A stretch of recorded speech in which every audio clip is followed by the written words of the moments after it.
Okay, today we're going to make pasta. I'm using KitchenAid. I get no reimbursement from any of the products you see me use. They're strictly my own that I paid for, and they're just things that I like and make working in the kitchen very enjoyable. I have two KitchenAids. I have 5-quart and I have the 7-quart, which is new and it's very powerful, and I like it for dough things because I tend to cook in volume and freeze for other days. So today I'm going to make my favorite pasta, which is in the KitchenAid catalog that came with my mixer. I'm sorry, it didn't come with the mixer, it came with the pasta roller. And it is a basic egg noodle pasta. It has 4 ingredients: eggs, flour, water, and salt. That's all there is to making pasta. Don't be afraid of it. It's not as hard as it looks. It takes a couple of tries to get really comfortable with it. Most of the time I'm in Florida, so I have a lot of humidity, which changes the texture and how much water I'll use. But I'm going to start with one batch of a basic egg pasta recipe. So the first thing I'm going to need is 4 large eggs, which I've already cracked and put in a cup. And it says that you need them to add enough water to your 4 eggs to equal 7/8 of a cup. So that is what I have here. It's 4 eggs with a little bit of water added. I have 1 teaspoon of salt, and I have 3½ cups of all-purpose flour, and I have sifted it because the recipe says to sift it. There's a reason for that. Don't really know what, don't really care. I love this recipe. I follow it exactly as written because it's very good. So I'm going to start by putting my pasta into the bowl of the mixer. And as I said, it has already been sifted. This is 3½ cups of unbleached flour. Doesn't necessarily have to be any one brand. Use what you like, and as long as it comes out good, continue to do so. I'm going to add my salt. Put this on the stand mixer. Use the back of my head. Okay. The dough hook on this one says never go over number 2, so I won't. This is the first I've used this to make the pasta. First thing I want to do is just stir it up so that, I have to lower it first. Stir it up to get the salt mixed in with the flour, and then we'll go from there. So I'm going to try to add 1 egg roughly at a time, and I have the dough hook on, and I have it on stir, so I'm going to move it up to 2, and that's where I'll leave it for the duration.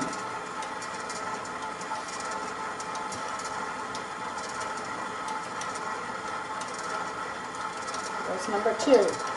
Sometimes I have to add a little more water if it feels too doughy, dry, and if it feels too loose, I just add a little extra flour. Like I said, sometimes the humidity will play with that.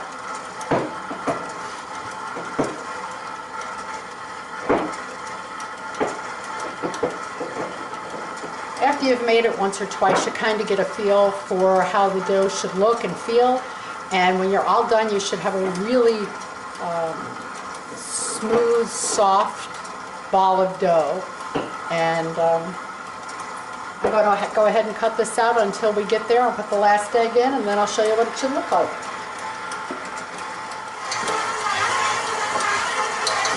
Okay, it's looking pretty good.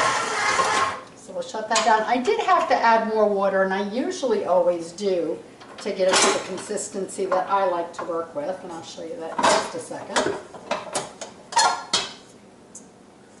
There's my nice dough. It's very silky, it's very smooth. I'm going to go ahead and add a little bit of flour here. It really doesn't need to be kneaded. I've taken the bowl that I'm going to put it in to rest and just put a little bit of olive oil or any kind of oil just so the dough doesn't stick to it. The consistency is really, really nice. It's kind of silky, but you don't want it sticky so that it sticks to your hands. It's nice and firm.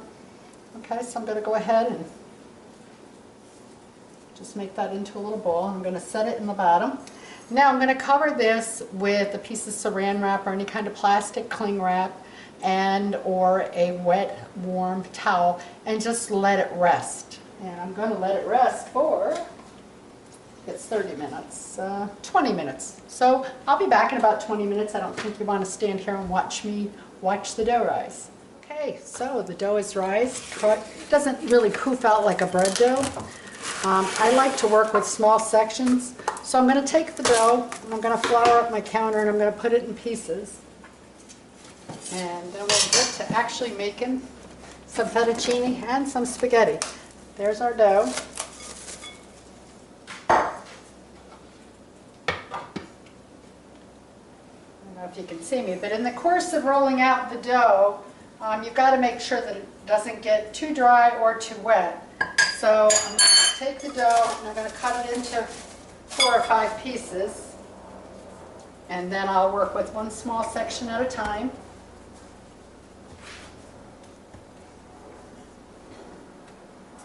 Because you don't want it to get stuck in between the rollers. Just take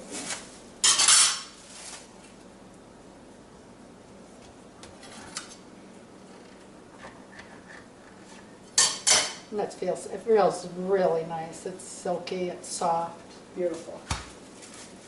As beautiful as dough can be. If you're a foodie, you'll know what I mean about beautiful dough. It feels good, you know it's going to work nice, you know it's going to taste nice. The thing I like the best about this dough is when you boil it, it's so light and fluffy that if you should leave the pot too long on high and it starts to boil over, you know how your store-bought pasta will stick to the bottom of your pot? This does not. It actually floats to the top and spills out onto your stove. It makes a little bit of a mess if you're not paying attention, but the dough is just so light and fluffy that when you're done eating, you don't have that really heavy set feeling, so you've got room for more than just the pasta, whatever meat you're serving. This is going to be put in a Francesi sauce. My husband requested it. He loves the lemon flavor and texture, so I've already cooked up the chicken earlier. I dredged it in egg and flour and fried it up, some nice oil, and it's good to go. Now I'm just going to wrap this while I put the appliances together. Now what I'm going to be using is the KitchenAid 3-piece pasta roller and cutter set. There are larger sets, smaller sets. There's an extruder that's next on my Santa list, but anyway. I'm going to make a little bit of pasta and a little bit of spaghetti. You'll see in some of the still photos just before this video restarted a rack that my husband made for me because the little store-bought racks don't hold a whole batch of dough. And as nice and little as they are, he made me that nice big one that fits on my kitchen island, and I love it. And I can do more than one whole batch of pasta at a time and let it dry so that I can make all kinds of things. Cutting is pretty easy. The hardest part is rolling out the dough and getting it as thin as you'd like. So I'm going to go ahead and I'm going to put this on the more rugged machine, although I for years have been doing it with the smaller, which is fine. But since I got this nice new one, let's let it do what it's supposed to do. This has a little nut bolt that goes in, and then there's a little pin down here, and you just have to get it just right. And it usually just takes me, there we go. You get it in and you tighten the nut on the back, and now that's all set to roll the dough. I'm just going to slide that over a little bit. I'm going to use this for my cutter today. We'll start with some fettuccine. Now this one works just a little bit differently because that doesn't just flip up, it actually comes right off, but it sets in the same way. And the nice thing, one of the other reasons I really love KitchenAid products is they went ahead and made these pretty much fit everything except the mini machine.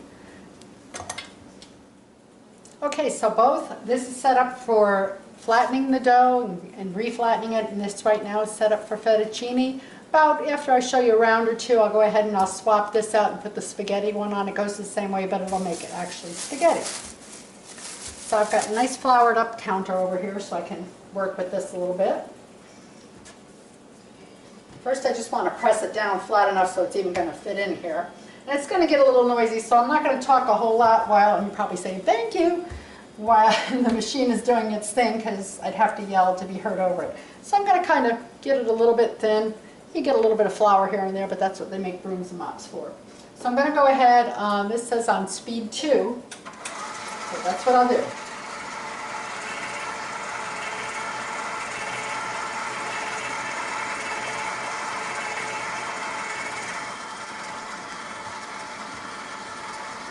Fold it over, and you do this a couple of times on the highest setting before you start getting it thinner and thinner.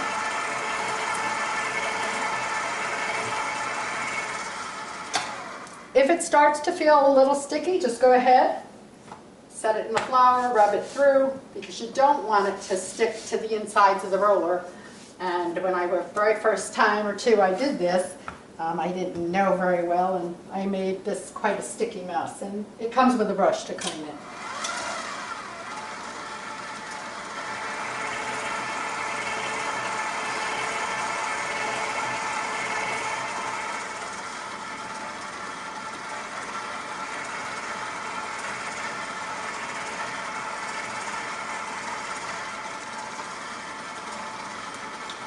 And I'm just going to keep moving it on down to different thicknesses till I get to number 5, which is perfect for fettuccine, 5 or 6. Depends how thick you like it.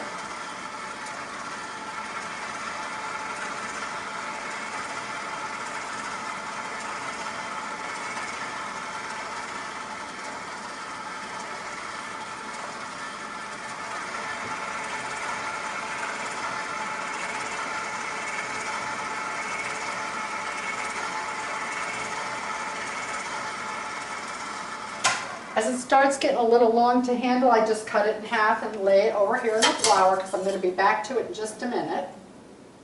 But it's just, you want it to be manageable. And I'm going to move this to the next number, turn the machine back on, and finish this up.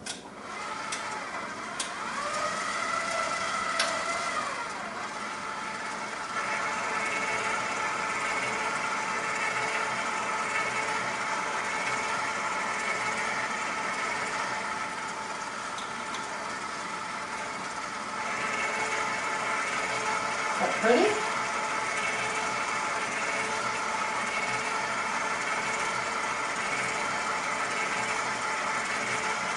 Beautiful. Let's swap pieces and go back to where we left off on that.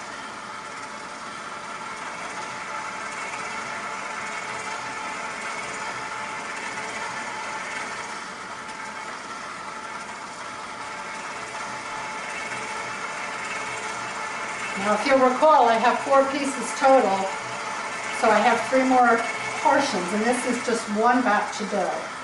Okay, this will be the last one for here, and then we're cutting.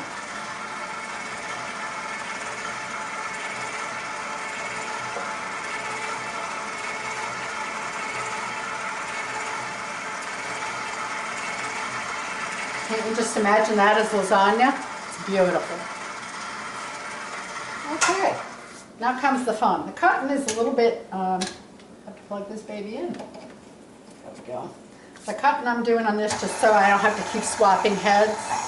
And then I'm going to stop and finish it all up and I'll show it to you.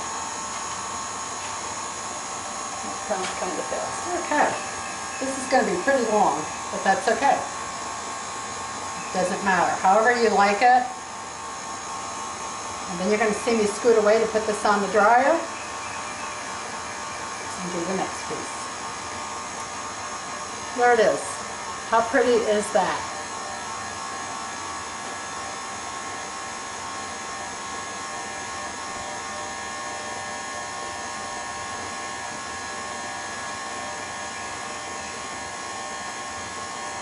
Alrighty. That's kind of long, but that's okay. See how easy it is? How sweet that is, huh? That big rack comes in really handy.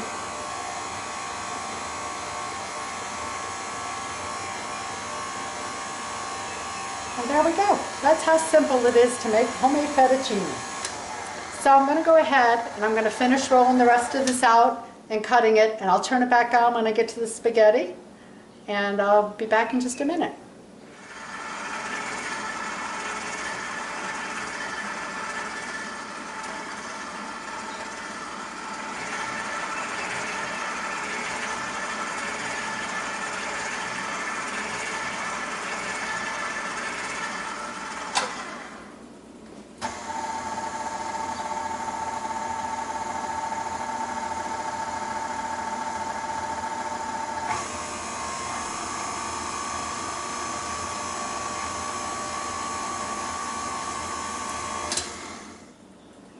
Okay, so I just did half of the pasta as fettuccine. Now I'm going to switch out to spaghetti, everybody's favorite. So we just unroll that, take that out, and we'll clean that up later.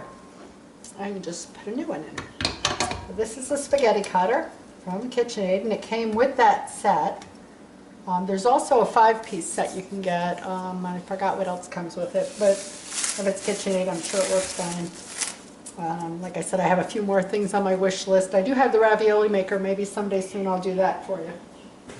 Okay. First thing I'm going to do is we're going to start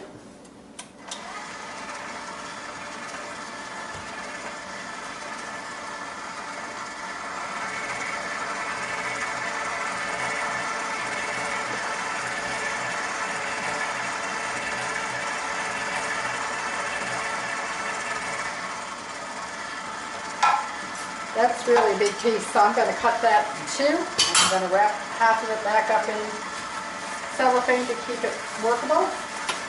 And again, these are just little things you'll learn. The more you do it, the more comfortable you are with exactly the feel you want. So we're going to roll it out, give it the right width.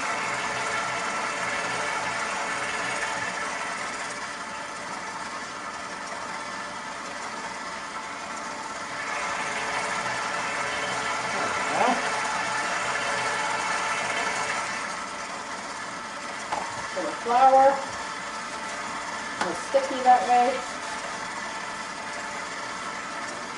Okay, now we're going to start fanning it out. It's going to get longer and longer with each turn of the dial. The booklet tells you exactly what to start it on and what you should end it on depending on what you're trying to make, what kind of pasta. There's a lot of videos online doing this, so I'm just a kitchen hack. I'm not a pro. I'm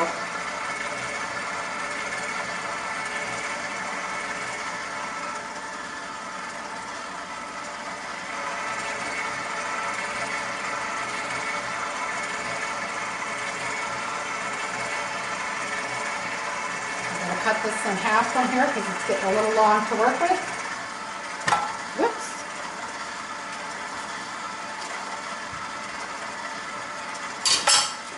There we go.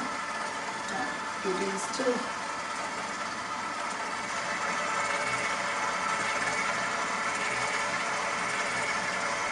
Spaghetti should be a little thinner than the linguine, so we're going to go up to number 7. And then we'll cut this up and show you what spaghetti looks like.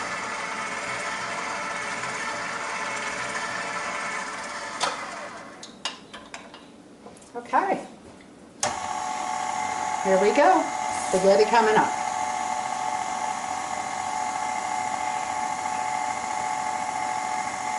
Great. Nice and thin and fragile.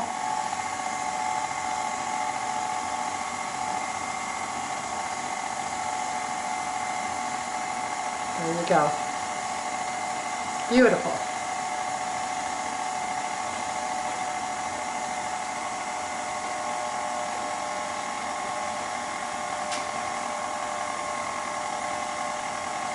Got my husband Bob over there working.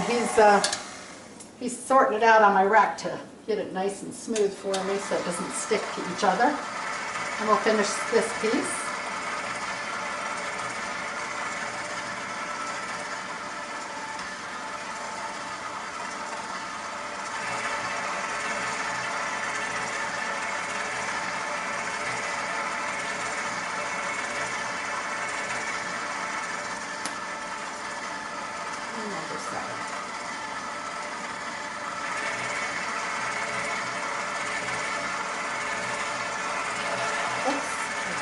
Overlaid it. See that? My mistake. Now let's go ahead and cut this before I destroy it.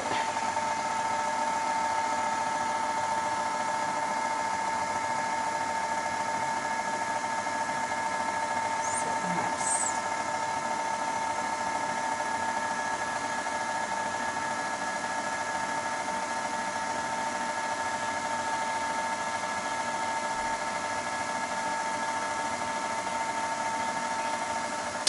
And there we go. I'm going to go ahead and finish up the spaghetti, and then I'll show you it all hanging to dry. Okay, so now you saw there's no real magic. It just takes time and patience.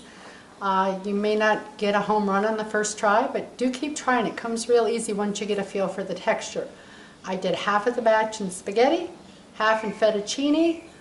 Tonight I'll be pairing it with chicken française. So I'll take some snapshots of the drying rack that my husband made with the pasta drying. Again, one side is linguine and the other side is spaghetti.